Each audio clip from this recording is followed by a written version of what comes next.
اللہ تبارک و تعالیٰ نے یہ مہینہ ہمیں عطا فرمایا، یہ بخشش کا مہینہ ہے، یہ ایک رحمت ہے اللہ تعالیٰ کی۔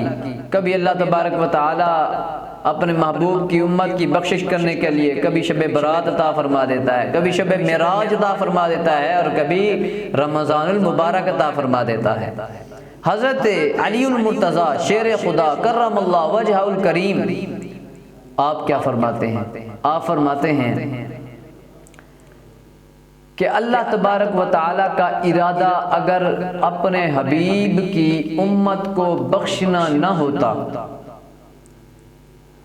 اگر اللہ تبارک و تعالیٰ اپنے محبوب کی امت کی بخشش کا ارادہ نہ فرماتا تو ان کو دو چیزیں کبھی نہ عطا فرماتا۔ پوچھا گیا وہ کون سی دو چیزیں ہیں؟ تو حضرت علی المرتضیٰ شیر خدا کرم اللہ وجہہ الکریم آپ نے فرمایا کہ وہ دو چیزیں، ایک سورۃ الاخلاص ہے، دوسرا رمضان المبارک ہے۔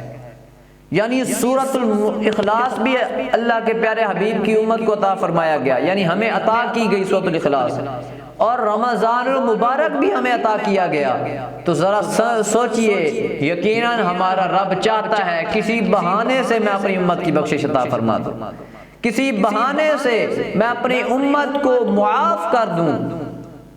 یہاں پر دو چیزوں کا ذکر کیا حضرت علی المرتضیٰ نے، شیر خدا کرم اللہ وجہہ الکریم آپ نے دو چیزوں کا ذکر کیا۔ وہ دو چیزیں، ایک سورۃ الاخلاص، اگر یہ چیزیں ہمیں عطا کی گئی ہیں تو ہمیں سوچنا چاہیے یار رب تو بھلائی کا ارادہ رکھتا ہے، رب تو ہمیں معاف کرنا چاہتا ہے اگر ہم ہی رب کی بارگاہ میں نہ جائیں۔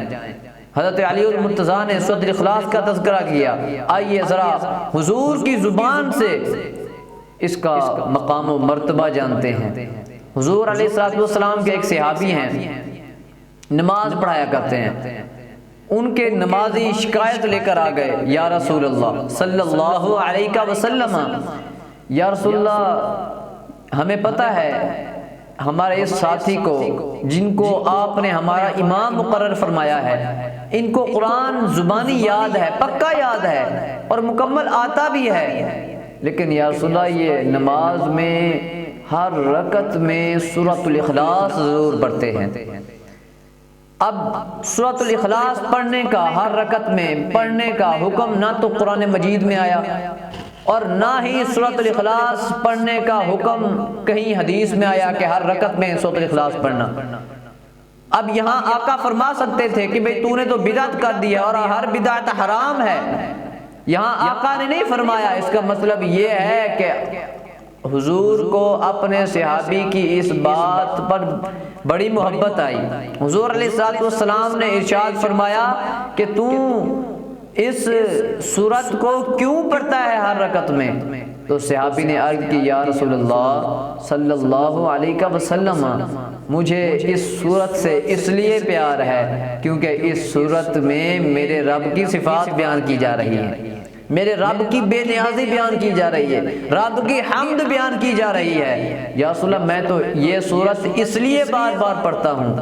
تو حضور علیہ السلام نے ارشاد فرمایا کہ تیری یہ محبت جو تو سورۃ الاخلاص سے کرتا ہے اور اس وجہ سے کرتا ہے کہ رب تعالیٰ کی حمد اس سورت میں بیان ہوئی، رب تعالیٰ کی صفات اس سورت میں بیان ہوئی، پاکی بیان ہوئی، بے نیازی بیان ہوئی، اگر تو اس سورت کو اس لحاظ سے پڑھتا ہے تو پھر یاد رکھ تیری اس محبت کی وجہ سے، اس محبت کے سبب اللہ تبارک و تعالیٰ تجھے جنت میں داخل فرما دے گا۔